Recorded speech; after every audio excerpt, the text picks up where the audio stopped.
You're winning.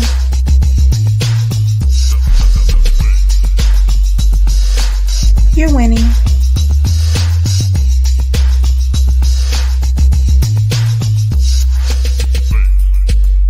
You're winning.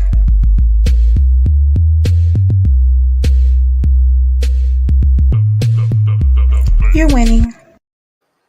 You are winning with another episode of Epic Understanding. I am your host, Coach Erica Love, and I'm excited to bring to you one of the gentlemen from the Global Positive Masculinity Campaign.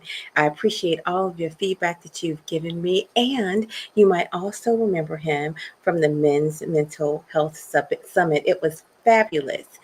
But there were so many questions about the things that were said and their perspectives. So tonight, we get to take a closer look at Michael Tross.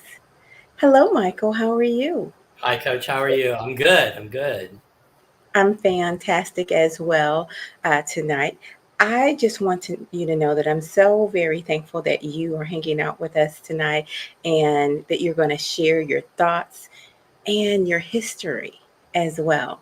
So just Well, thank you in advance. I appreciate you having me, and you probably have never interviewed somebody you knew so well and yet knew so little about. Well, we'll fix that. We'll fix that. How about that? That works. That No. works. Yes. So I have cheated. I do know you really well. And remarkably, we've shared so many stories, but I think the audience is just going to be so surprised about what they find.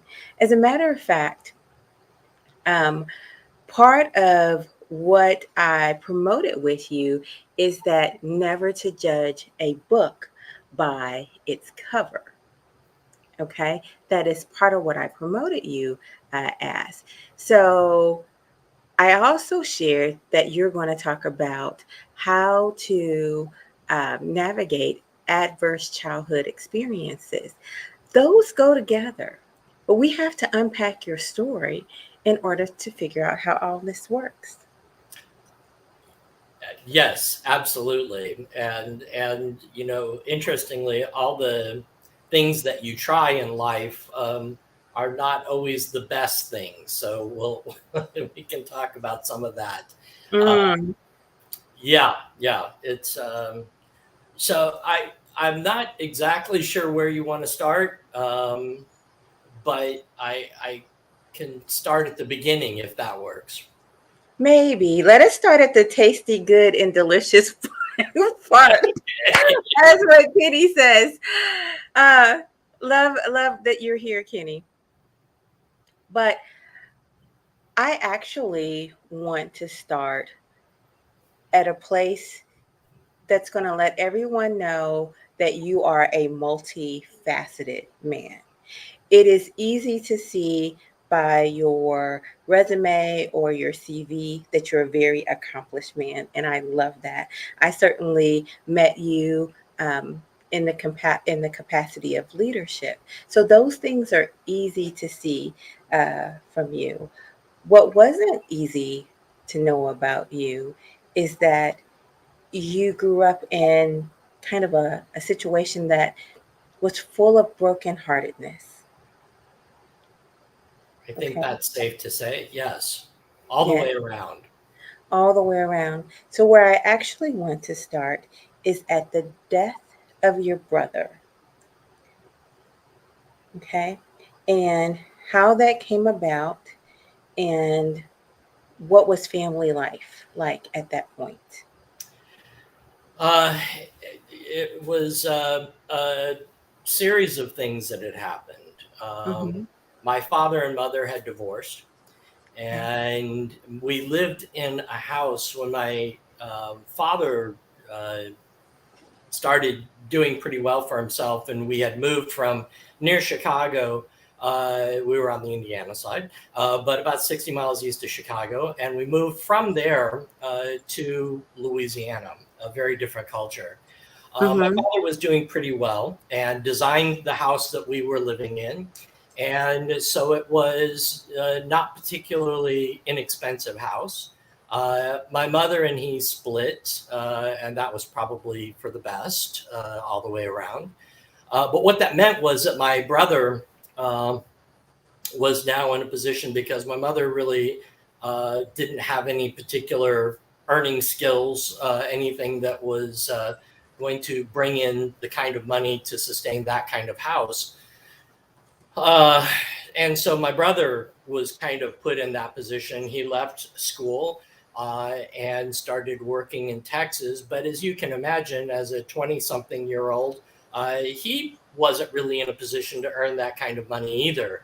And so being 20-something in the 70s, he was not unfamiliar with illegal substances. We'll put it that way.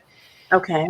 And so he, as a means to support the family, in addition to the job that he had, which was in Texas, he started apparently dealing in drugs. I see. And as a result of that, something apparently went very wrong, and he was murdered while he was working in Houston, Texas. We did not know where he was for a long time. He was missing for several months. And in fact, the only reason that he was found was because the person who killed him thought somebody else had seen that happen and killed them. And when they found that person and going through that, they discovered my brother. And so there was a period of time for several months when we had no idea, when he was just missing. And my mom was single but dating. Actually, what's still rather peculiar to me is that the police in Houston called my family. I remember this rather vividly. It was at night. It was, dark. And shared that news. And I just remember watching my mother on the phone. Fortunately, the guy she was dating was there, or unfortunately, depending on how you look at it. But either way, she just turned sheet white, dropped the phone, and just kind of sank to the ground. And so it was a difficult time not knowing what was happening, and then difficult knowing what had happened. So, but he did that because he loved me and because he loved our family, and he clearly would have done whatever it took to make life be as good as it could be. And at the same time, the thing that still gnaws at me is knowing that he died alone and in very horrible circumstances, and that's tough for me. I'm so sorry about this. He was older than you. About how much older was he than you? He was 10 years older. Okay. My sister was 7 years older than I am. So, yeah. So, in your mind, did you kind of have him as like your hero a little bit? Is he your hero? No. That's really interesting too, because it's complicated, as most things are. My brother was a drummer, and for much of my life, actually, I was just talking to my sister about this. For much of my life and hers, what I remember most vividly about my brother was him drumming on my head. And he could give us a pretty rough time. Part of that was because of our family environment. But I'll say this again. So when Dad left and my brother was home, and yes, our relationship very definitely changed. Um, Okay. and so we got closer. I don't know that it was a hero kind of thing, but it was, I think we were more solidly brothers, Okay. and more solidly family after that. I think he felt that more, felt that responsibility more, particularly in the wake of my father's departure. So. Mm. He thought maybe he should stop drumming on your head and pulling you close to his heart, maybe.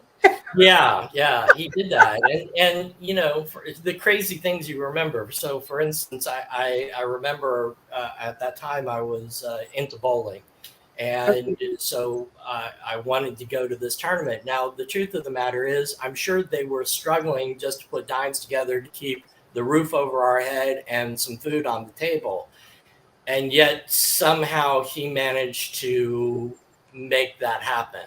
I don't know how he did it, but it was those kinds of things that in retrospect, I mean, when it happens, you know, you're, you know, 10, 11, 12, you know, and Mhm. you go, okay, so it happened and that's great. And I get to go to this tournament. But in looking back, I realize, you know, what that actually meant. And, just another indication how much he cared. So yeah, Oh, he stays with me.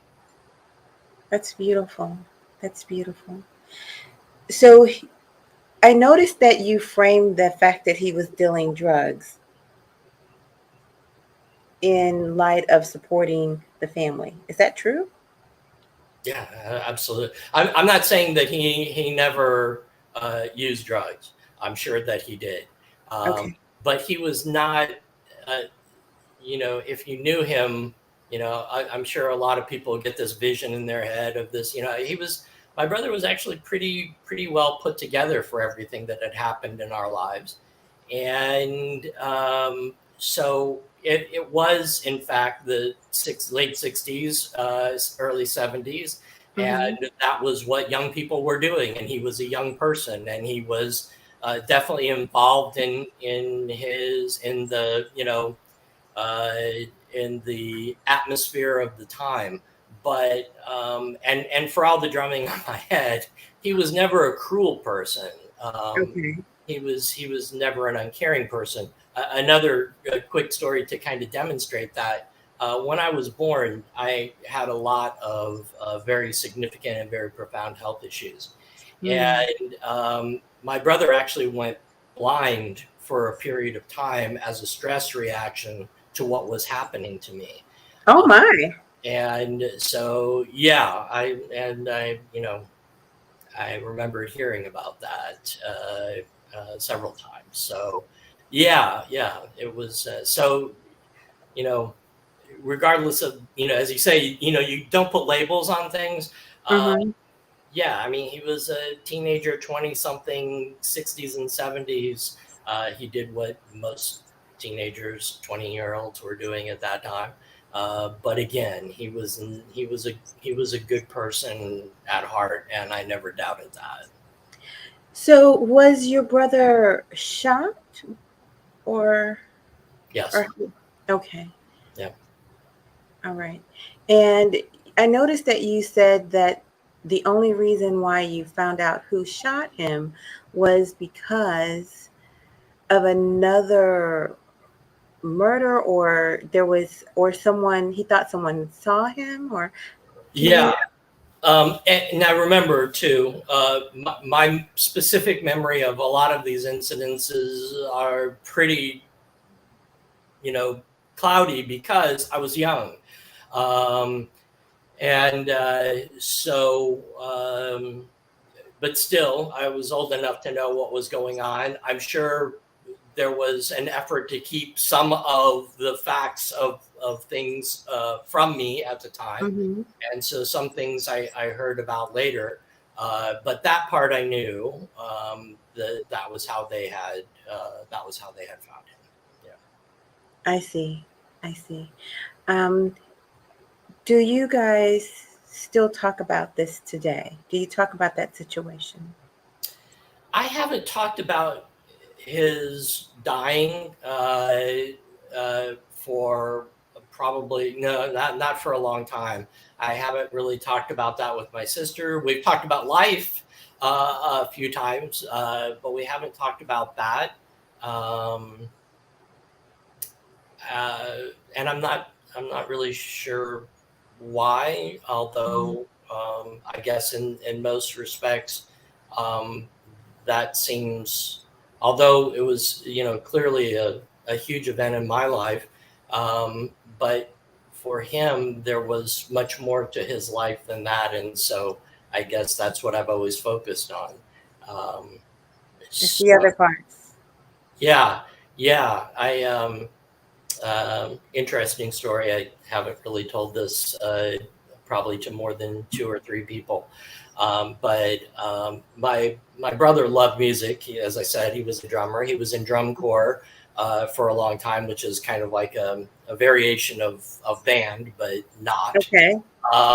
And it was very, it had its popularity at the time. And they traveled a lot, but he loved music. He loved all kinds of music, turned me on to a lot of music, turned my sister on to a lot of music. And one of the bands that I got from him was Crosby, Stills and Nash, or Crosby, Stills, Nash and Young. Interestingly, Crosby, Stills, Nash and Young were playing in St. Louis. I had never seen all 4 of them together. And while we were in the car parking, I had this very definite sense, I felt my brother very clearly. And I was just like, yes, of course, come to the concert with us. Absolutely. Internally, of course. But I felt that all the way through the concert.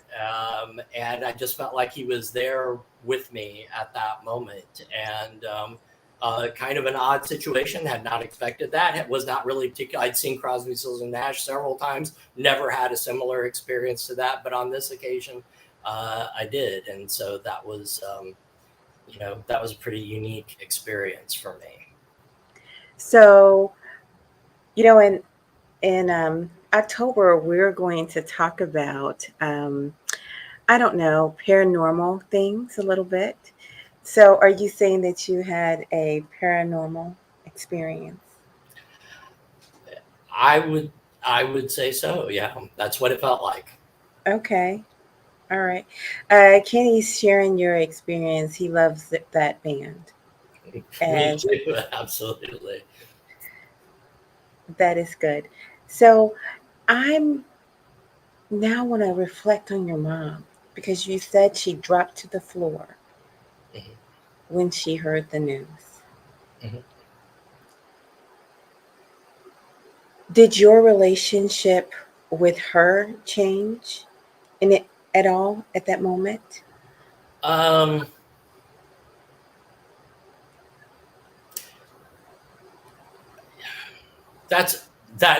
If everything else was complicated, that's very complicated. Okay. Because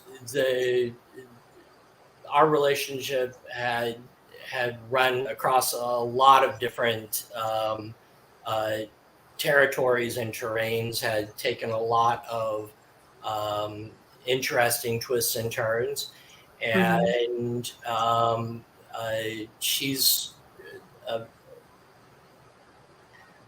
complicated person. She's not maybe a complex person, but she is complicated, and so I think I think her response to all that was in many ways to kind of withdraw. So I don't know that it brought us closer. I think as with many things, I think she felt a lot of guilt. And as a result of that, I think that that became doubly hard and difficult to bear. And look, the truth of the matter is, thank God, I've never been in a situation like that. Never want to be in a situation like that. Would never wish that on any human. And I certainly know that there are a number of people who have faced similar types of situations, and so I can only imagine what that would be like. But from my perspective, and in fact, very recently I've talked with my mom, and she has very little memory, or at least very little memory that she will claim of that period of time.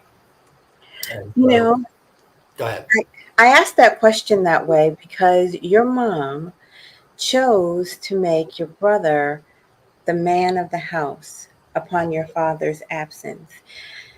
And I was wondering what she chose to do with your relationship upon your brother's absence. I think that I think there was guilt there too. I think Mm. largely her life is defined by various forms of guilt. Hmm. And as a result, I think that it complicated our relationship. We had a period of time right after my dad left when uh, we had a pretty good relationship, pretty open relationship, and then things kind of changed with her. She fell into a rather deep depression, um, contemplated suicide on a couple of occasions. Actually, that was not particularly new, but faced that. And as a result of that, kind of found her way into a renewed kind of um, religious approach to life. And that created some barriers. It created some bonds, but it created some barriers as well. And so How things, do how do you know she contemplated suicide? she told me, Ah. um, uh, yeah, this the actually one of the earliest memories that I have. I was talking to my sister about this the other day, but one of the earliest memories that I have was being by her bed as a very young child, kindergarten or younger, Mm. um, and her talking about that to us Mm. three kids. Later on, when this happened, um, uh, it was a while after my dad had left, before my brother had passed. Mm. And when this particular incident happened, I came home one day. I was probably in fifth grade. Uh-huh. She told me that she had spent the afternoon in the dining room with a gun that we had on the table, Mm. deciding whether or not she was going to do that. Um, Along with many things that my mom said to me as a child, you kind of look back and go, what were you particularly thinking about in that particular time? Why would you share that particular thing with the child? But that's Right. kind of who my mom was. So Right. I'm thinking, why would she say that to you? yeah. And so as a result, you went from a rather kind of permissive environment, if you will, because I guess she was making up for the fact that my dad had left and one thing and another. Uh, and so you go through that phase, and then you come into this phase, and you have that kind of traumatic introduction to this whole thing. And then it's a much more restrictive phase. And so that had an impact on our relationship, and I think continued to until today, honestly. When you say restrictive, what do you mean by that? Well, I mean that, things that, um, things that, were okay, 6 weeks ago were suddenly not okay anymore. And so things that, I don't know if you'd look at it as getting away with or just being okay, just, normal boy stuff. But yeah, so a lot of things changed, and just her approach to raising me. Hmm. So yeah, yeah. Interesting. So, was it something like you could stay out, late, or you could bring girls home, or about how old are you? I want to try to get an idea of what kind of mischief you were getting into. um, 10, 12, you know, fifth grade, fourth, fifth grade through like eighth grade, in that kind of time frame. Um, Okay. So that's kind of like jumping off the roof stage for no apparent reason. uh, yeah, yeah, yeah. It was. Uh, so some people, older people, would probably go, yeah. So that's what boys do. But I had a best friend who I spent quite a bit of time at his house, and he was a big fan of and introduced me to skinny dipping, and Oh, so, and we happened to have a pool at my house. He had a pool at his house. And so, yes, so things along those lines. oh my gosh. Look, now I know what kind of mischief you were doing. You were skinny dipping. Oh my gosh. That's actually kind of funny. Yes, yeah, and relatively harmless as boy mischief goes. So yeah, yeah, but so that was. Okay. All right. So great. You could skinny dip before, and now this week you can't skinny dip, and no more fun for you. How about that? Yeah, it was kind of like that. I mean, because uh, at my friend's house, that was allowed. It was actually a very conservative way of putting it. So totally okay there. And for a while, okay at my house. Uh, and if it was just me, uh, Mhm. in and around the house was okay too. But after that, not so much. So it was after your mom attempted suicide that it became an okay. Had nothing to do with your brother, is that right? Yeah, this was long before my brother, well, not long, but a couple of years before my brother passed. Yeah, Hmm. yeah. So he was still uh, going to college. And so, yeah, so it was basically just me and mom at home. So, Okay. So when your brother passed, your mom went into like a depressive state. Is that right?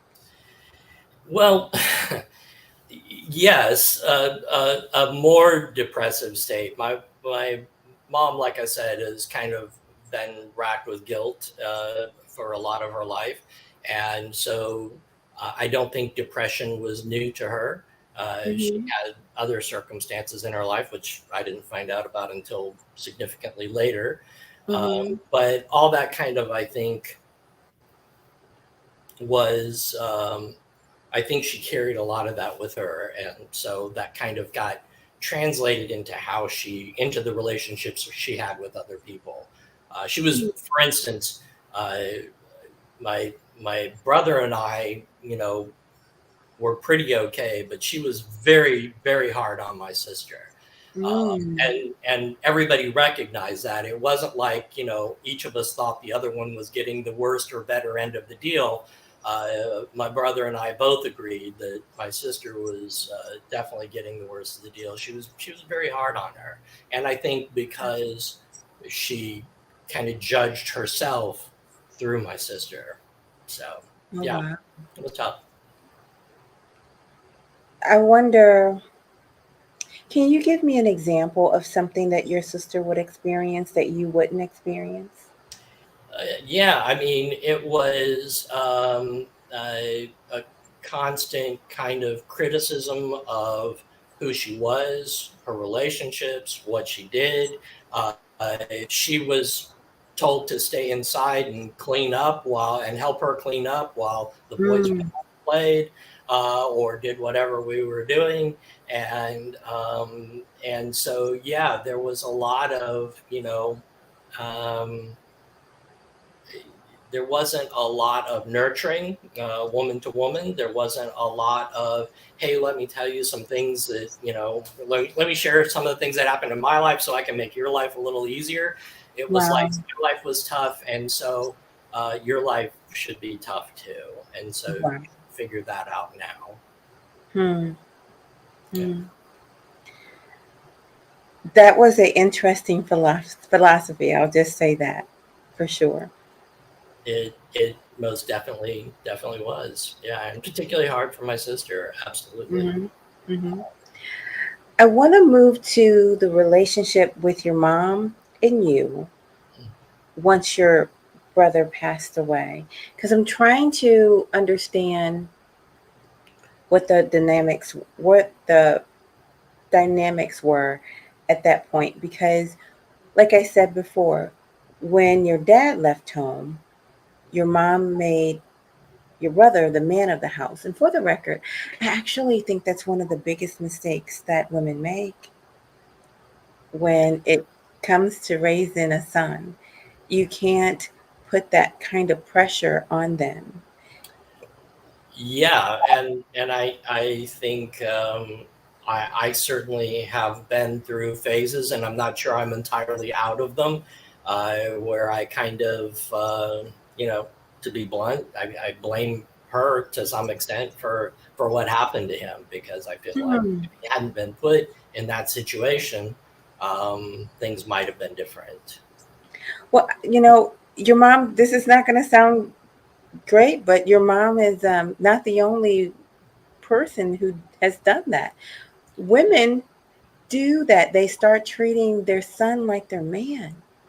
That's a bad idea. Yeah, and I agree 100%, and I think that it's not uncommon, and that Hmm. is a difficult thing. Hmm. So, if you were to define your relationship with your mom post your brother's death, how would you define it? What role did she give you in the household? Um, my role was to fulfill her vision of me. And what was that? um, Specifically, I think she wanted me to be a preacher. Really? Yes, I'm sure that would have thrilled her to no end. Well, you're a very good orator, so I could see why she would want that from you.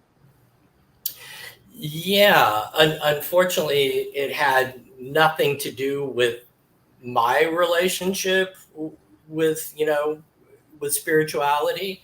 Right. It was only her vision that was valid and that counted. And in fact, I kind of wound up rejecting that as a result of that because Hmm. it became very clear to me that the path she was going was decidedly not my path.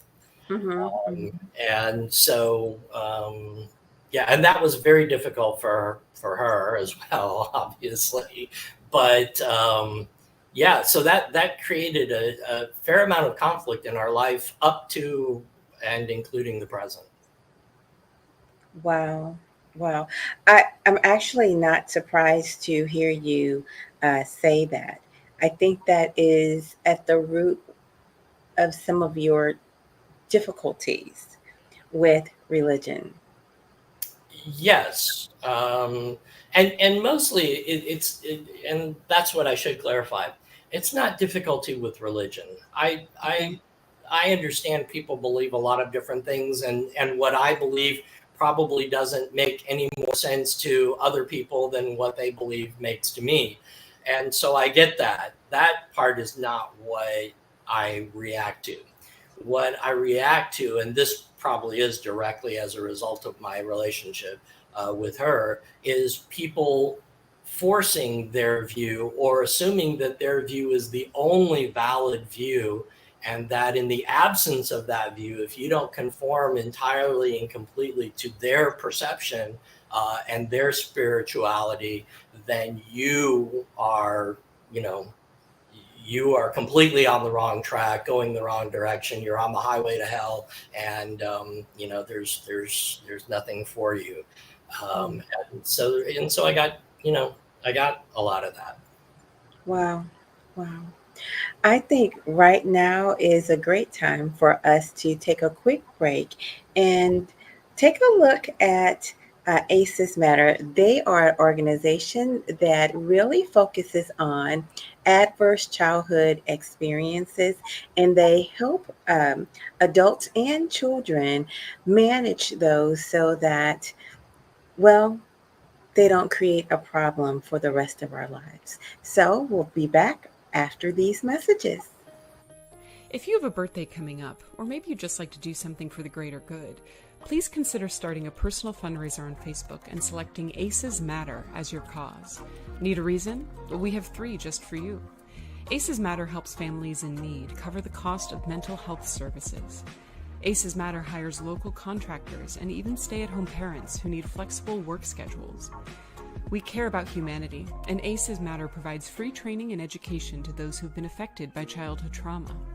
It's easy to set up a donation campaign from your Facebook account. From your phone or internet browser, type or search www.facebook.com/fundraisers. Select nonprofit, search for ACEs Matter, type in how much money you'd like to raise, choose an end date, give your fundraiser a catchy title, edit the default description if you'd like, then click Create. Congratulations! Now you can invite your friends, share on your timeline, and raise money for a great cause.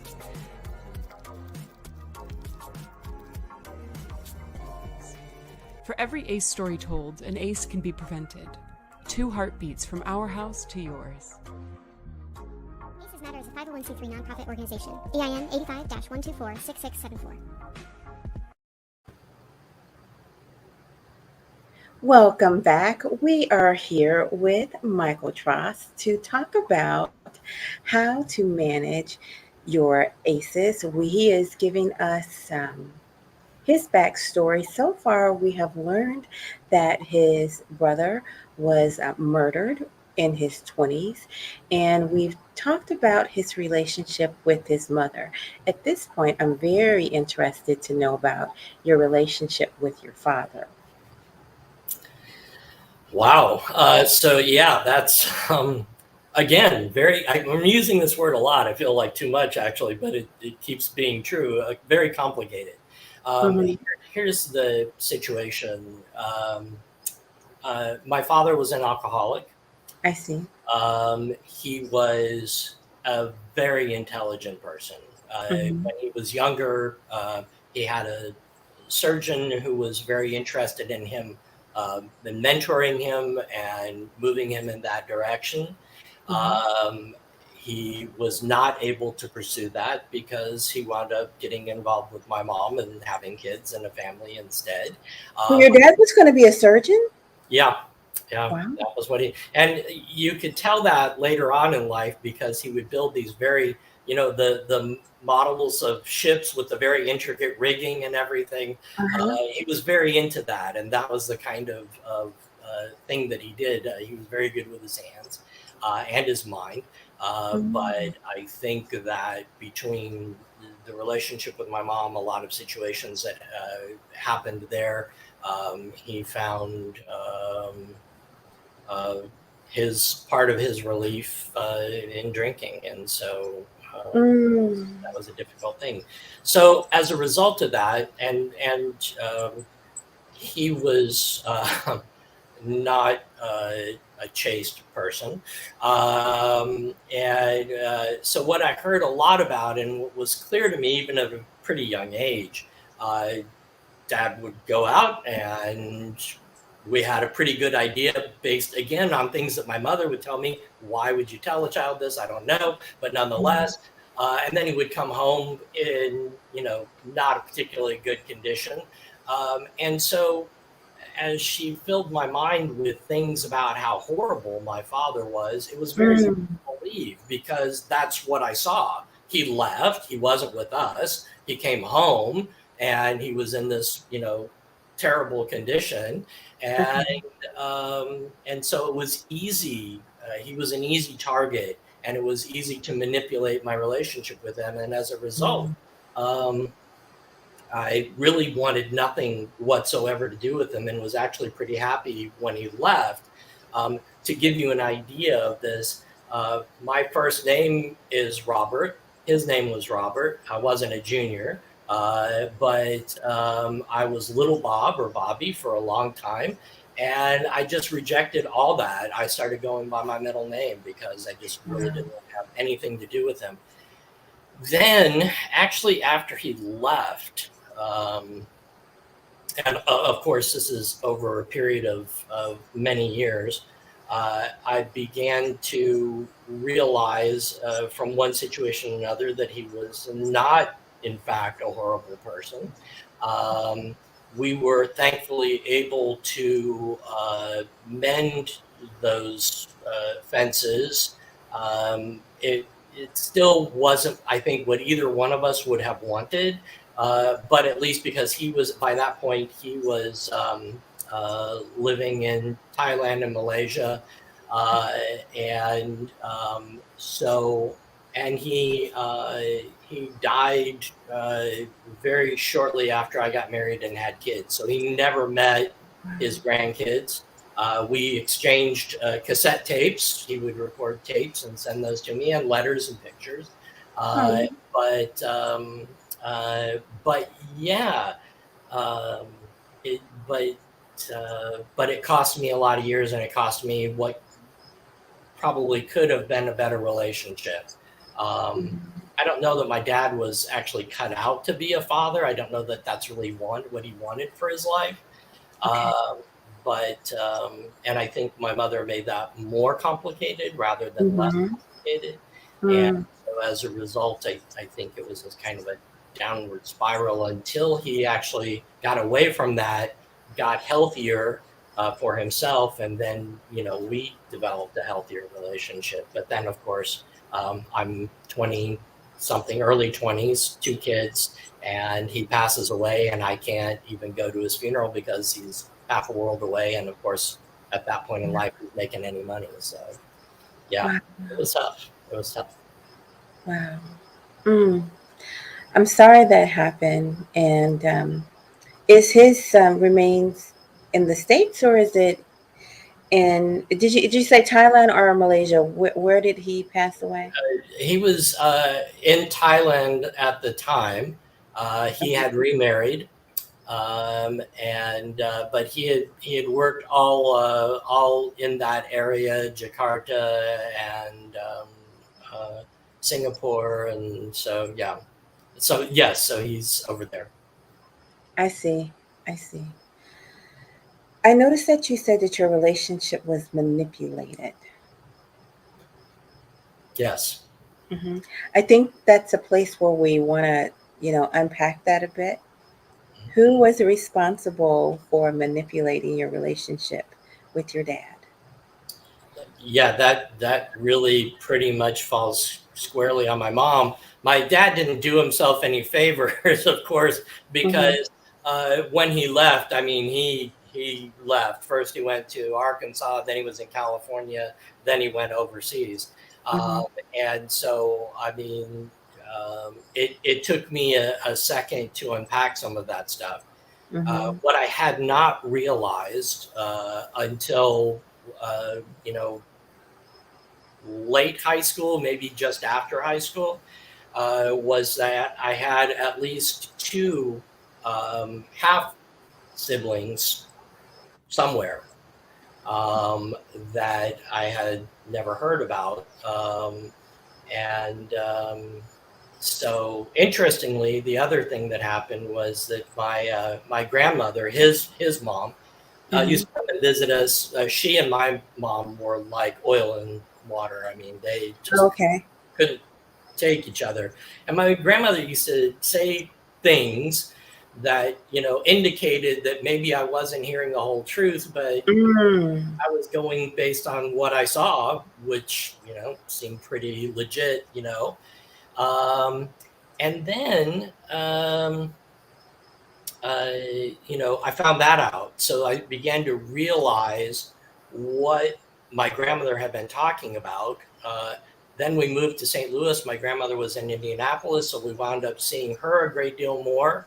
And I developed a really good relationship with her. And again, even there, I was not particularly close to her because of the things my mother would say about her, because she was defending my dad. And so it was very complicated, but extremely manipulative on a lot of fronts, and it cost me a lot of relationships, frankly. And so as a result of that, but again, you keep pressing forward. Jeff Goldblum said, "Life finds a way." I think love finds a way. And so between those two things, those two forces, I did manage to reconnect. I got to do what a lot of people don't get to do, which is actually develop those relationships and make something where there wasn't anything before. What do you think was behind your mother's manipulation? I'll share what I mean. Do you think that she was trying to keep you closer to her? Do you think that she was trying to keep you away from your father in a way to protect you? Or do you think that she was just trying to collect you as an ally?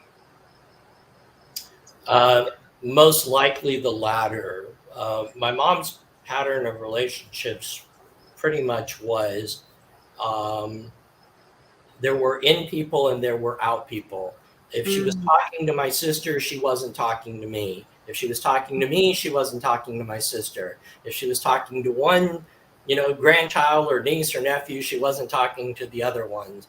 And so it was a constant cycle. And I always knew if she called me that clearly something had gone on in one of the other relationships. Something wasn't going well somewhere else, so it was my turn. And so there was that. I do, again, I mean, I think she did want to hold on to that. I think the biggest part of it was she had a very difficult time watching any of us, but particularly me, because I was the baby, grow up. And so to hold on to me and to hold on to that phase. And in fact, if you ask her right now what she remembers of my life, she will tell you, and I know this because it's what she told me, it was pretty much everything up to the point that my brother died, minus the things that she didn't want to remember. So the permissive things, I don't have any recollection of that. I don't know what you're talking about. But mom, so right. That's frustrating. Yeah, it is. And to kind of bring this full circle to you, so you kind of have an understanding. My mother was adopted, and she never knew who her parents were for sure. There was a lot of speculation, but she never definitively knew. One of my half siblings who connected with her and with my sister only really just a few years ago asked her, what about my father? And her response was, I don't remember anything. Now, how do you not remember a relationship where you have a child with someone, bear that child while you're married to someone else, give that child up, but you don't remember anything about that person.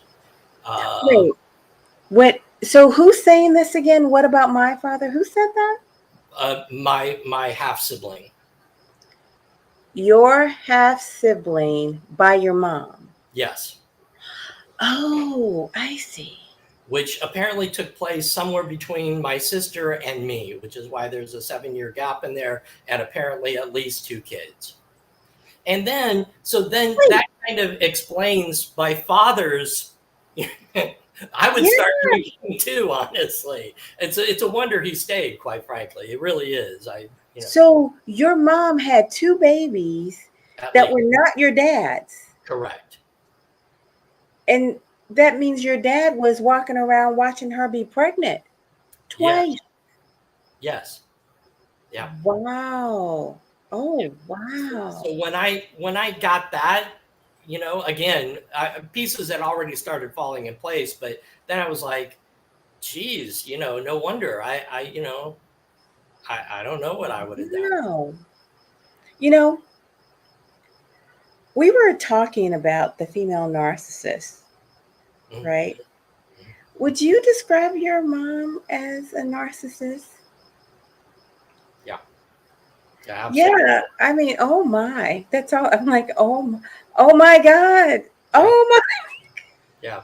And my mind is growing. Great. So I have to kind of watch myself. And when pressed, I can have an extremely vicious tongue. And so it took me a long time to realize that I needed to control that. So a lot of times I tell people, if I'm talking, you're okay. But if I go quiet, you should watch out. Because of what's going on in your mind. Yeah, because that's when I really know that if I speak, I have the potential to say something really damaging. And I'm sadly very good at that, but it's not something that I'm proud of or take lightly. In fact, I'm more likely to not say anything than to say something in a lot of cases. So who raised those? Wait, hold on.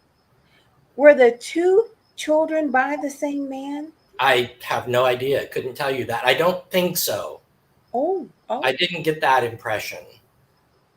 So who raised those children? They were apparently given up for adoption because she didn't know anything. The one half sibling that I have some knowledge of and awareness of found her, but could not really put together the rest of the story. And when in a position to fill in that gap, a gap she herself has in her life, she refused.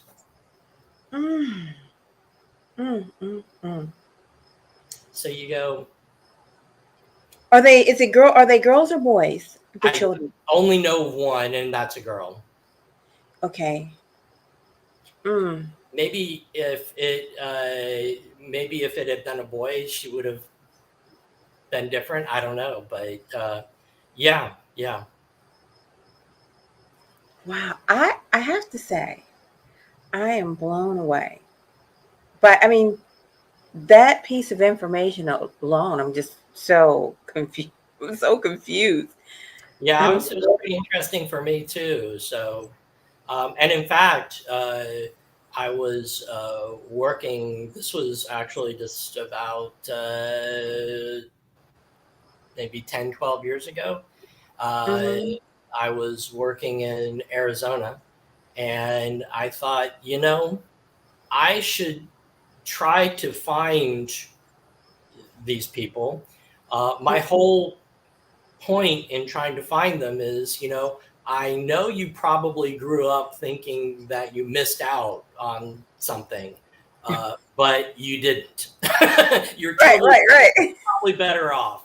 Consider yourself lucky. and that's a horrible thing to say, honestly. But I wanted to give them at least that much consolation, where maybe there wasn't any. but in fact, I didn't find any of them. And to be honest, it wasn't like I, put a lot of time, money, or effort into that. I did make some effort because I wasn't really sure how I felt about all that, to be honest. But I did want to deliver that message if possible. And then she got in touch with my mom, and then got in touch, then met my sister. And so they know each other better. I have not yet actually met her in person. So, so that's all pretty recent, actually. Wow. Wow. Your mom has to be really, well, I don't want to I wonder if she's hurting. I wonder how she thinks of it. She is, and I'll tell you my like I have a right to do this, but my diagnosis is this exactly and consistently. She judges herself, and she projects that judgment onto anyone who is close to her. And so what you are feeling and experiencing from her is her judgment on herself. And so there's apparently a lot she feels guilty about. And, the thing about it is, I told her, I said, the things that you probably are judging yourself for in my life, you shouldn't be, because those were actually probably the things you're judging yourself for were the things that were good for me.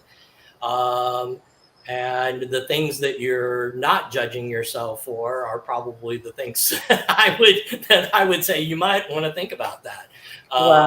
But yeah, so it's interesting. It's heartbreaking in a lot of ways, because you can't go there with her, because in the end everything gets shut down in the face of religion. She actually told me that in our last I text message with her. I don't actually talk with her because honestly it's just too painful, but I text message with her from time to time, and she actually told me that I would never have allowed anything that, was contrary to the word of God. Those were pretty much her exact words. So now she's using religion as a shield. Yeah. Wow. I have to acknowledge Kenny here, because he says Mike just tossed a grenade to Erica and casually walked away. I think the audience is feeling that big just it's like, wow, oh my God, everybody's kind of feeling that thought, because it was incredible. So far, there are two siblings that you weren't raised with. And then your dad, did he have siblings? Have other children? My dad did not have any children out of wedlock that I'm familiar with, that I know about, which is kind of amazing, because he got around pretty good. But not that I'm aware of. Okay. Now, he had a brother, and I had cousins, and so yeah, we had that. But yeah, it was so Okay. no. So how do you know that there are two children by your mother? How do you know that there are two? So wow. How this actually came to my attention was because my grandmother, my mom's mother, Okay. so the other grandmother, Okay. called my sister and was pretty freaked out. They had apparently tracked that far. And so my grandmother said to my sister in the course of this conversation, something to the effect of, yes, but what if the other one calls? And so that's how my sister figured out that there were at least two. How the rest of the tale unfolded, to be honest with you, a lot of that happened between my sister and my mom, and so yeah, uh, I'm not directly familiar with that, but it's so interesting to me. My mom again was very hard on my sister, but really had no room to talk, if you will. So I mean, yeah, it was it was difficult. So, Something else. yeah, I'm just floored, and so almost we don't necessarily know if there's only. Would you be surprised if there was a third? not Or at this point. no? No, it wouldn't surprise me. Have you ever considered doing like an ancestry.com or something like that? I've thought about it. Yeah, I haven't. So I don't know. I don't know. Would you want to be close to these, siblings that are out there? I'm still kind of I'm talking about that. We'd actually talked about getting together. My sister asked me if I would be okay with getting together, and so we're talking about that. And actually, what I want to do first, so what I pretty much said is, I'd like to get to know us again before we bring bring our half sibling into this. So, because I mean, it's been a while since we've really connected, and so I'd like to be clearer there and have that kind of sorted out. To answer the person's question, no, the last of these children was born a couple of years before I was born. So I was never aware, and in fact, apparently, neither of my my brother never said anything about it. He would have been in the best position to have been aware of that. My mom talked about a couple of incidents that happened to her while she was working at a mental institution. And I asked my sister once, I said, did you ever consider that maybe she wasn't working there? Oh, maybe. So I'm wondering if she didn't kind of disappear for a while, and so they didn't see that. But until that happened with my grandmother, my sister clearly had no idea. My brother had never mentioned anything to either of us, and I think later in life, had he known something like that, he probably would have told my sister. He probably wouldn't have told me because I was still pretty young when he died. So, but he probably would have told my sister. Right. But yeah. Because, it does beg some questions like, was she raped these times? No. Okay. I can say that definitively. How do you know that? Why do you say that?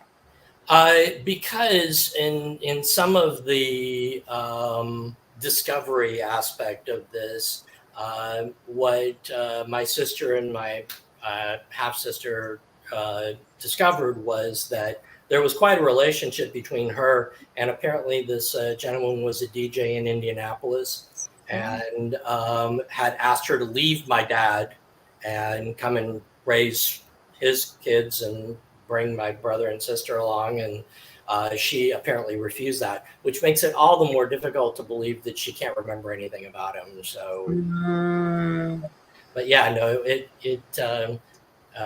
didn't seem to be that.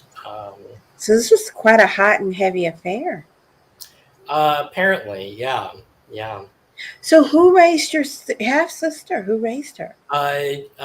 She was adopted. I don't know a lot about that yet because literally a lot of this stuff has just come up over the last 2 years or so. I have Mhm. not actually met her yet, and most of Mhm. the information that I get actually has come from my sister. So, Wow. yeah. How interesting. How interesting. So no wonder your mom's relationship with your brother was different because he kept her secrets. Well, maybe he may not have known them, but yeah, he certainly felt. I mean, that's the thing because he certainly felt a responsibility for the family in the wake of my father's departure, Well, and I'm, it would be hard for him not to notice two pregnancies. one would think, but again, I would also think had he known that, had he been conscious of that, particularly as he got older, there would have been. Um, there would have been some differences in how he communicated both with her, with my dad, and with my sister. So, but I didn't Hmm. really see any of that. I wonder. He and my dad had a very difficult relationship as well. So, Oh, wow. Hmm. What was that dynamic like? my dad came out of a very 1940s, 50s, post World War II. He was a vet, and he had a very, this is what men do, and my brother in high school was a bit of a troublemaker, and again, because I think reacting to the tension at home and stuff, he just kind of took that out there. Mm. um, uh, so my dad was very, very hard on him. Like, it's not unlike when I quit Little League football. You'd have thought that I had done something really horrible. uh, Mm. but damn it, men play football, and you go out there and you don't quit the team and you go play football. But I didn't really want to play football. That wasn't who I was. And I think that was, maybe difficult and a little disappointing for him too. But Wow. yeah, yeah. Hmm. So interesting. I, I wonder why your brother was mad with your father. What? I, I don't know. I think really it had a lot to do with the fact that my dad was drinking a lot, was gone a lot. We moved around a lot. He was hard on my brother. He was hard on my brother like my mom was hard on my sister. What was your sister's relationship like with your dad? I, you know, in the growing up period of time, everything was difficult because he spent a lot of time, drunk and fighting with my mom, and they were vicious. I mean, they were physically fighting Mm. out in the front yard on in one occasion. Oh, wow. Okay. Yeah. So, and they often said the most vile things to each other. So it was tough for all the way around. But I will say this: during the time of my brother's funeral, my dad stayed with my sister, and so they clearly had patched things up earlier than I and my father did. Okay. That's good. That's good. You know, we have to have some things that we've learned at this point. What life lessons have you been able to extract from the things that you've shared with us? So, uh, largely, my way of dealing with this as an adolescent was I turned my emotions off, Mm. and I just decided to quit feeling pretty much. Um, like I said, you do some things, not all of them are good. And so it took me a while, and I'll be the first one to say I'm not sure I'm entirely there yet. But it's funny because that's a trait that is actually promoted in men, and that's what makes it particularly dangerous, because when all hell's breaking loose, you as a man have to be the person who's not responding emotionally and who's thinking clear and sees the next move to make and does the right thing and gets things moving back on track. And so in many respects, that it's a trait we encourage, and that makes it doubly dangerous, because when you shut yourself off from your feelings, well, you don't really shut yourself off from your feelings. You just pack them inside, and you keep packing them, and they keep just getting more and more dense. And that's why you have those moments where you lash out and you can say really, really hurtful things. And so it took me a while to moderate, feeling. And so I know I talk a lot about theater, but and haven't here, which is surprising. But a lot of that emotion found a safe harbor in that process. I see. release a lot of those feelings, and in a safe environment and in a place where I wouldn't lose control. But interestingly, I'm a competent actor. I'm a really good director, but I'm a competent actor. But what keeps me from being a really good actor is that I'm too emotionally guarded, quite frankly. You have to be capable of being emotionally naked to be a really good actor. And I really can't do that. And I found that out about myself my first attempt at college. I really realized that I was too guarded to let myself do that. Very interesting. Very interesting. I do agree with you that you tend to play things close to the chest. It's an honor and a privilege to get to know you or to have access to your story this way, because I know so many people, or so many times that you have just really been quiet about what's going on. And I could always tell, I was like, what are you thinking there? What's going on? I'm sure you can talk about some times where I've, said that kind of thing to you. Yeah. And that's the thing too, because I weigh my words a lot, particularly when I'm in a leadership position. It's one thing I'm talking now about my own life, but you put me in a position where I'm responsible for what happens to other people, and I'm responsible for what I say to them and how I say it. And I've had a few missteps here and there, as we all do. But I'm very conscious of the words that I use. Words are important to me. They always have been. And so I'm careful about how I use them. And so I do, and I will choose, typically, if I have the choice, I'll choose being quiet over talking, unless I know I have something relevant to say. Oh, I just think you try to get out of talking about yourself.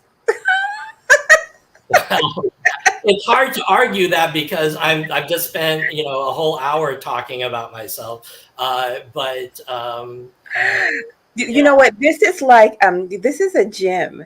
This is a gym. Like this is not what you do. You really don't. You do not spend tons of time unpacking your life and your heart for people. So I feel incredibly privileged to have this insight, and so I'm very thankful for it. You started to go down a path that I want to go down, and it is the lessons of manhood. Like, how did all this affect your masculinity and your manhood? Okay, so there's a lot, and some of this is going to seem really silly, I'm sure. So let me kind of, unpack, if you will, a little bit of this. My father's middle name was Ludwig, and my my grandmother, his mother's maiden name was Ludwig, and she often noted that we were descended from the Ludwigs who ran Germany for a while. Now, I never really, I never really put much stock in that, frankly, because really everybody's related to somebody royal, right? Okay. Okay. Okay. But some friends, actually coworkers, right after I graduated from my bachelor's, I had some coworkers. They went to Germany, and they went to one of the castles. They brought back this little booklet, and it was about Ludwig, right? Mm-hmm. I'm looking through this, and there is a painting in this booklet that is the spitting image of my brother. Oh, really? The first time I thought, oh my God, we might really be related somehow to this family. Okay. But I do think, and again, this is the silly part, so I'll just acknowledge that up front. That it does feel like there's a kind of an inherited leadership something going on. Okay. And my dad was a phenomenal leader in his own way. When he, in the height of his, things dissolving with my mother and completely collapsing there, drinking and carousing and all of that, in his work life, he had his business functioning phenomenally, far beyond what anybody had anticipated. And as a result of that, they had a hard time letting him go because he was performing very well, but finally things just got so out of control personally that they just couldn't keep going, and the business kind of fell apart after he left. My brother also in many ways was a natural leader. I think, so I don't know. I don't know if that's, if there's a genetic component to that or not. Maybe not. But I think the big thing is, I made a lot of commitments as a child. Interestingly, I committed that I was never going to be an alcoholic. I committed that I was never going to do to my family what my father had done to me. And that was before I really knew who my father was or everything that had happened. But, and so I committed to a lot of things that, and so part of that process was in fact turning off all those emotions. And when you do that, you actually gain leadership creds in our society. And so I found that I could climb up ladders pretty quickly. And I was responsible. I showed up because, again, in reaction to a lot of what I'd seen around me. My mother was completely irresponsible. My dad did not seem responsible. And so I took on this sense of responsibility and this desire to fix things. Okay. Which is both a blessing and a curse, because some things are not yours to fix. Oh, that is an important lesson to learn. I have to say, that is one of the most important lessons that I have learned. Now, I love God. And for me, I feel as if it was the Holy Spirit that taught me this. And it's simply, that is not your business. I am not to be doing the Holy Spirit's job, period. And so that's how I communicated. From your perspective, you communicated as, it's just not yours to fix, but I feel like an impression on me. Yeah. Well, Well, let me tell you how that played out. So I went to college the first time. Okay. I went as a psych major because I thought, boy, I'd really like to do that. I can connect with people, whatever. And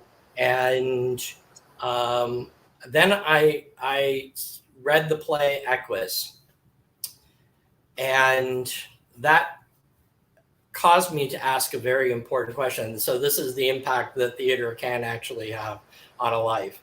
And the question it caused me to ask is, who am I to meddle with somebody else's mind and their experience and their life?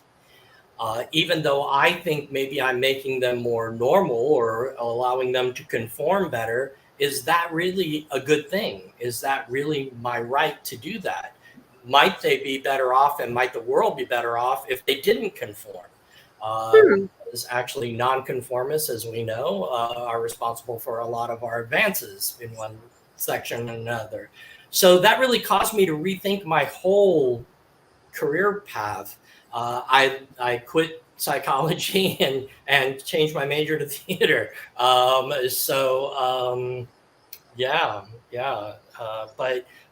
I also found that through theater, I could still impact people's lives the way my life had been impacted, but it would be theirs to choose how they related to that experience, and theirs to choose what they did with that. And that to me seemed more,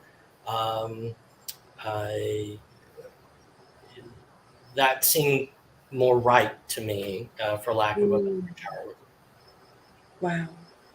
So interesting. I still think that you put your thumb on the scale in your, I mean, you've been campus president, you've been executive director of, nursing program. I mean, so you've been in these really tremendous leadership roles. And I've seen you in action, right? So I don't know. I think you put your thumb on the scale, but maybe in a different way. Maybe, but I'm going to refer to another one of my passions, Harry Potter, who says, people are asking him about all the stuff that's happened to him. And he goes, all that stuff sounds really great and really, cool and brave and interesting, when you're hearing it, secondhand or third hand. But when you're doing it, it's frightening and you're scared and you don't know if you're going to make it to the other side. And so when I talked the other day about insecurity, that's kind of a dual relationship. I think it makes me a better leader, honestly, to be aware that, I'm insecure about some things. But it's also something that our society does not promote you being particularly forthcoming about. If you're insecure, we don't really want to know about that. And so, and frankly, the people who are following you don't want to know about that either. That can be extremely, unsettling. Oh my God, he's not sure. He doesn't know. It could go wrong. But there's always that chance. And I think the leader understands that and weighs as much as he or she can the possibilities, and you pick the best path you can find.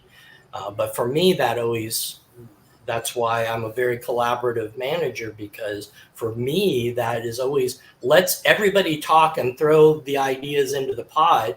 And let's find what are the best solutions, because they're not always mine. No one person always has the best ideas.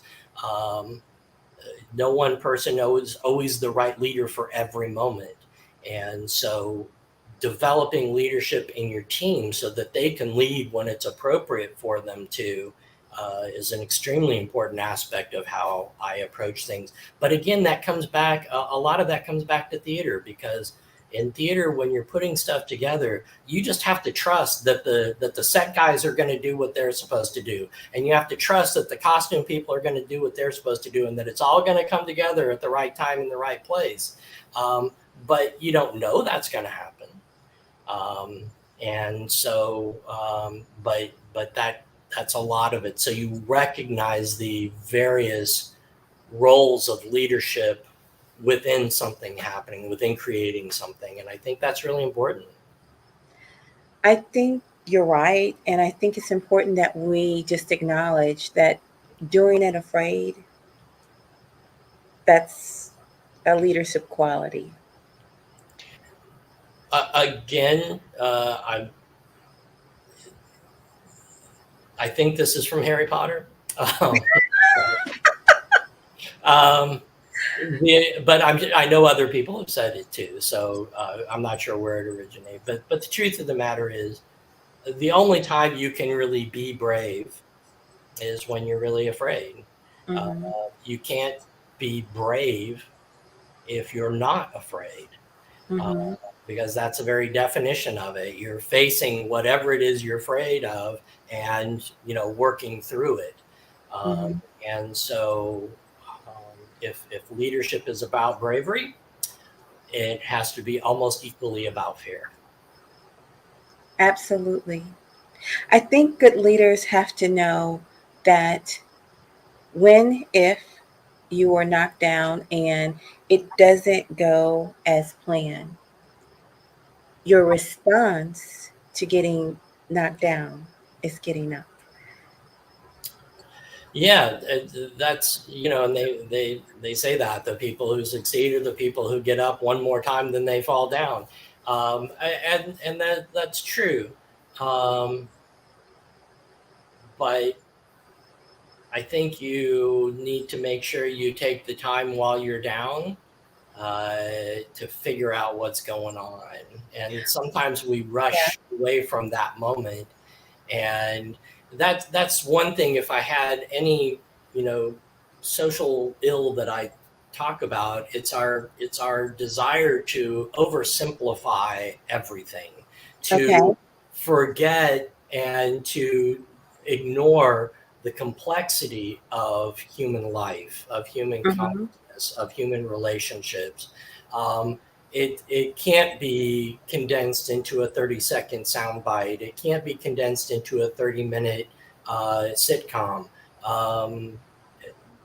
The issues we're facing as a society right now are complex, and there aren't going to be simple answers. And we have a difficult time facing that. And I think we need leaders who can help us face those complexities honestly, and unpack them for everything they contain, and then make decisions. But that's complicated, and people don't like complicated. They like simple. Well, you described your mom and your dad as complicated. Yeah, I mean, the easiest thing for me to do would have been to continue to hate my father, or accept my father wholeheartedly and reject my mother wholeheartedly, or, those are all simple answers. But I mean, I control how we communicate, but I still communicate. I don't have to do that.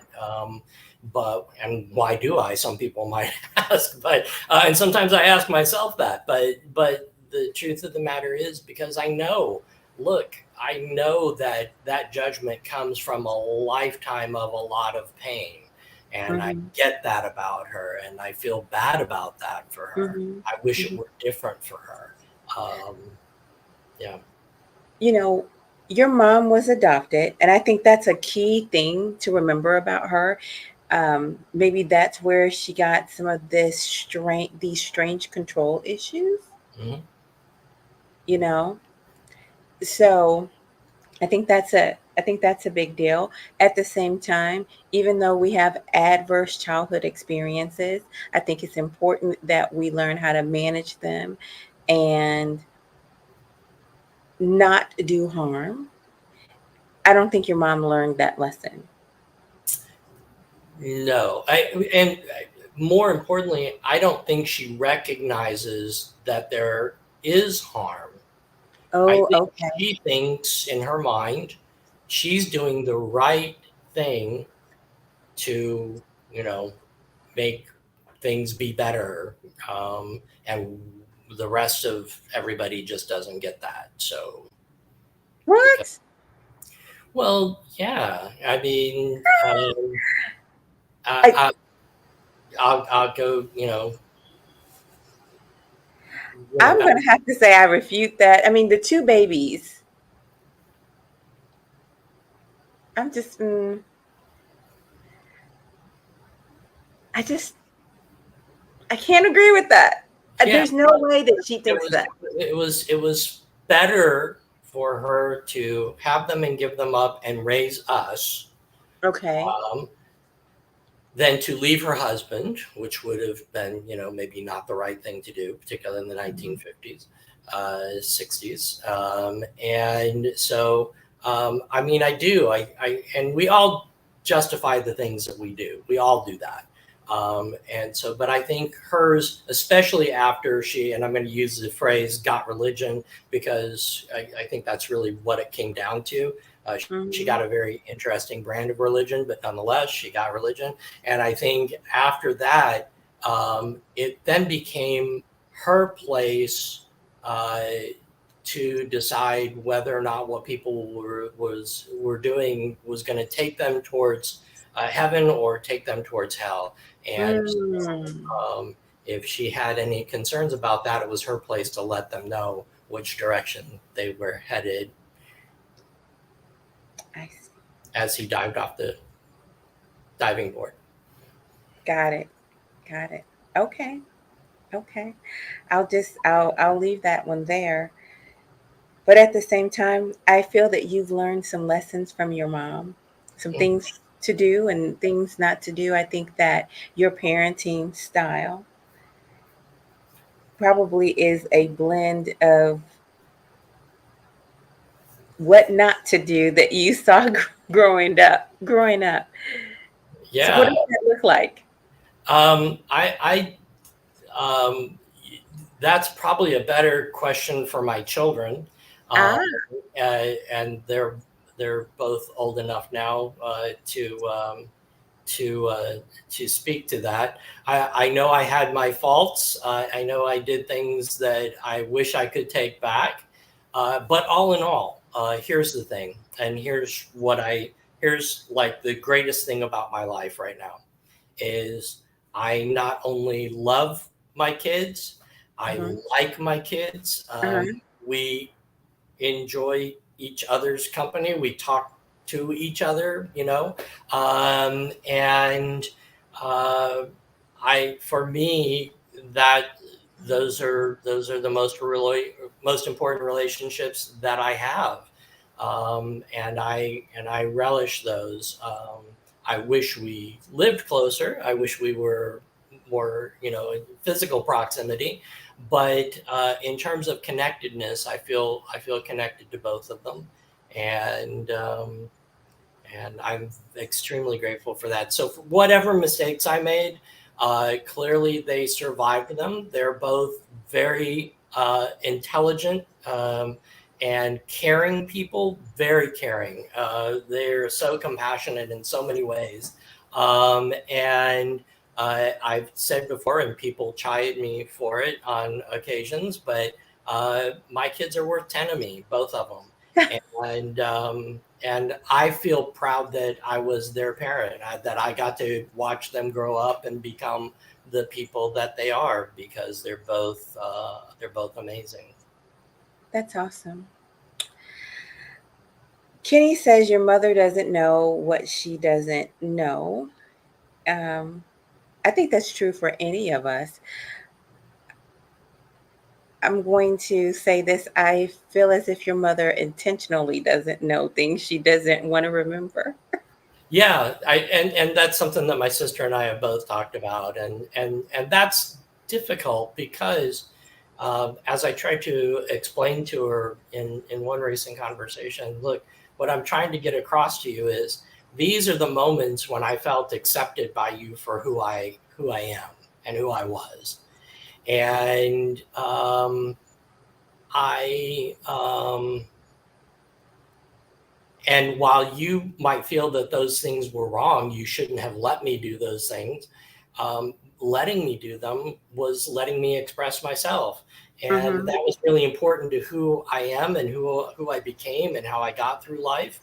Um, and when you took that away, that really, that hurt. It's kind of Mm-hmm. like that thing people say, and which is a really horrible thing. And I really don't agree with this at all, but I've heard people say it, before he sends you to hell, God lets you see heaven, just so you know what you're missing for all of eternity. Just What? because he's that kind of cruel, horrible kind of being, which Who says that? Who said that? I've heard that a number of times.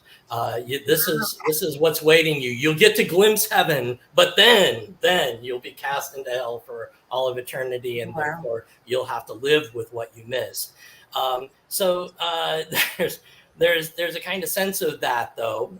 There's a kind of reality to that, which is you have this period of acceptance. You have this period of actually, feeling like you're being seen, and for who you are. And then there's this barrier that comes down, and after that you are only seen for the parts of you that fit into her concepts of what Mm-hmm. makes what she likes about you. So you either in Mm. that or you're not in that, and so you're either pleasing her or not pleasing her.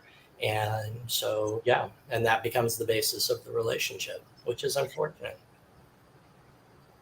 You know, we've talked to we talk a lot about masculinity, and the world has created this phrase of toxic masculinity. I'm all about positive Mhm. masculinity. Um, but I would say this manipulation and control can be seen in a female as well. Mhm. And I would definitely say that your mom has some toxic femininity Mhm. qualities. Mhm. There, it's actually very disturbing. It's amazing that you turned out so well. Good, my It, it goodness. is, and a lot of that you can attribute to my brother and my sister, and a lot of it you can attribute it to my best friend and his family, who were going through that with me at that time, and so. Mom thinks that that's absolutely a horrible period of time in my life and refuses to accept that it even happened.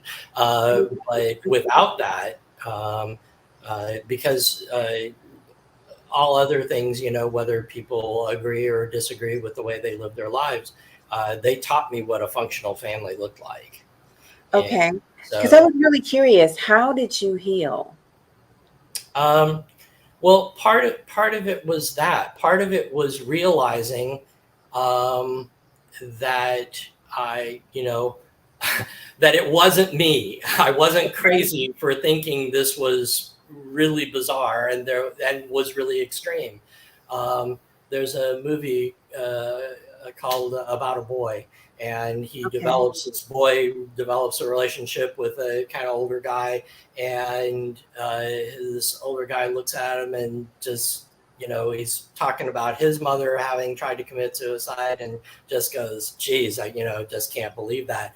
And it makes the kid feel better. He thinks he screwed up because he didn't have anything good to say, but he actually made the kid feel better because the kid suddenly realized, hey, it's okay that I feel like this is screwed up, because it is. And so a lot of what they gave to me, and a lot of what my brother and sister gave to me, frankly, was that understanding. No, you know what? This is not normal. We really didn't know what normal was. I had a Okay. better understanding because of my friend and his family. Uh, Mhm. but so I got to experience that, and we were, for all intents and purposes, much like brothers. Um, and so I learned a lot of that there. A lot of it I learned, frankly, I went through some very interesting times early on in college, early 20s. I then had my kids, and I learned a lot from that responsibility, from wanting to not be that, and Okay. wanting to be more like, what my friend's family had been like. And so that informed a lot of my decision making. But I mean, you're 20 something, you're a kid and you've got kids of your own. And a lot of the time you're winging it. And sometimes you screw things up and make mistakes. And I certainly did my fair share of that. But I think both of my kids always knew that I loved them and would do whatever I needed to, whatever I could for them. And not because I had to, but because I genuinely wanted to, because I cared about them. And I think that informs it.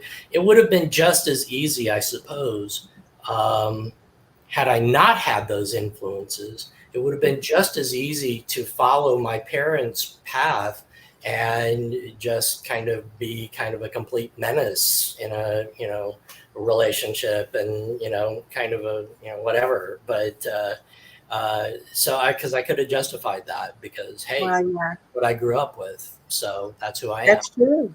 That's true. I'm proud of you that you never went, this is just what I grew up with. What I've grown to know and love about you is that you're forever on a journey of improvement and understanding, which makes you a perfect guest for Epic Understanding, right? I don't. I worry about words like perfect, but Mhm. okay.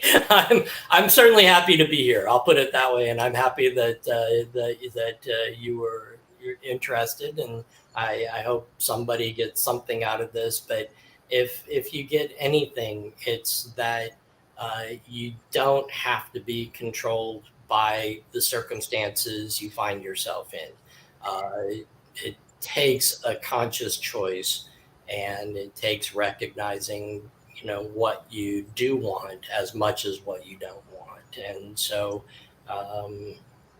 there's a lot of complex things in the world that people have to deal with, some far worse than anything that I've dealt with.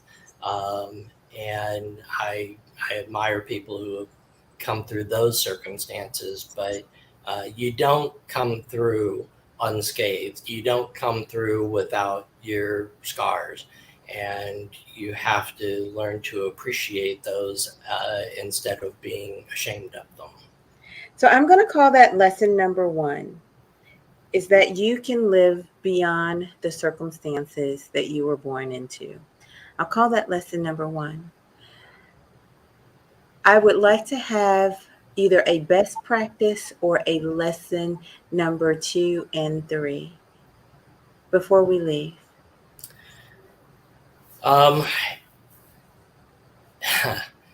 This one's personal. If your child is born with special needs or under extreme circumstances, don't refer to them as a miracle baby, especially to them or around them, because it just reinforces, actually, although you're meaning it as a compliment and whatever, it really hits that person, or it hit me, I should say that, it hit me as welcome to the freak show. And so so I think about that. What that comes down to is think about how the other person is going to respond, not just to what you're saying, but to how you're saying it. How we communicate is every bit as important as what we communicate. And I'm very big on that, and I try to be conscious of that. I make mistakes like everyone does, but I think that's lesson number 2. Watch the tales you tell, and watch how people respond to them, and make sure that's the response that you intended. And be responsible for that if it isn't, or if it is. But especially if it isn't, take responsibility, do something about it.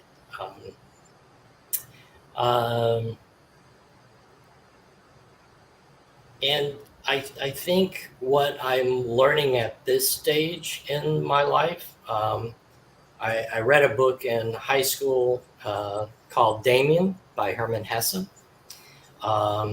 And the central theme of that book is the importance of being true to yourself, even when other people do not like that truth, or when it offends whatever it might be, but that you have to be true to who you are.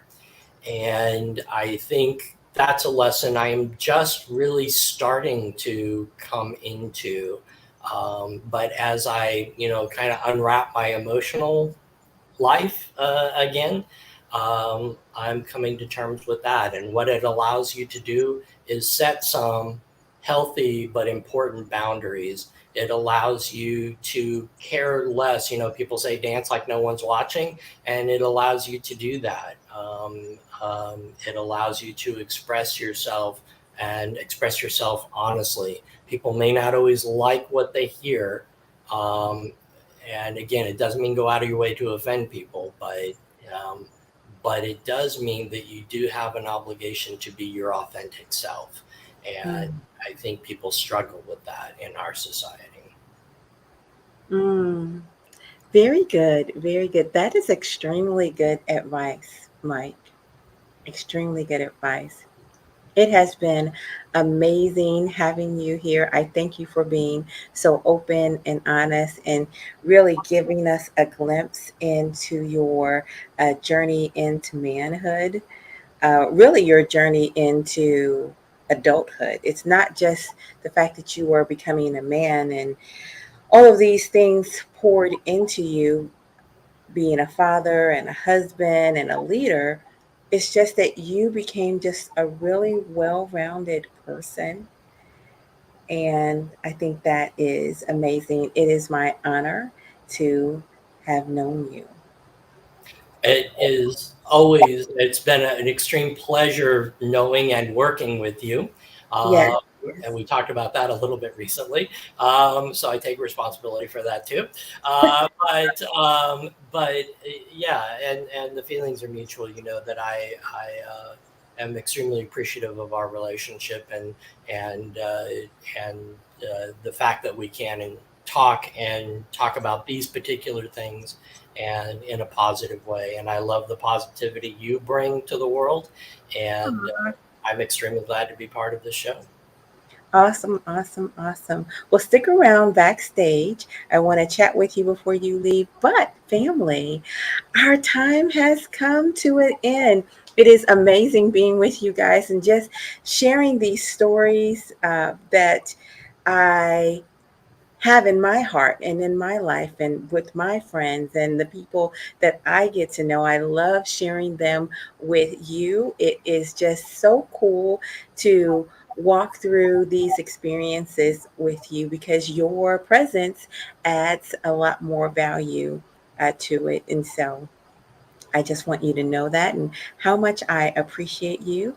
And just for right now, I'm going to say bye-bye for now.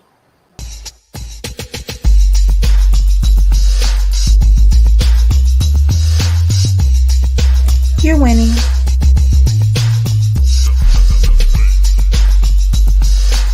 You're winning.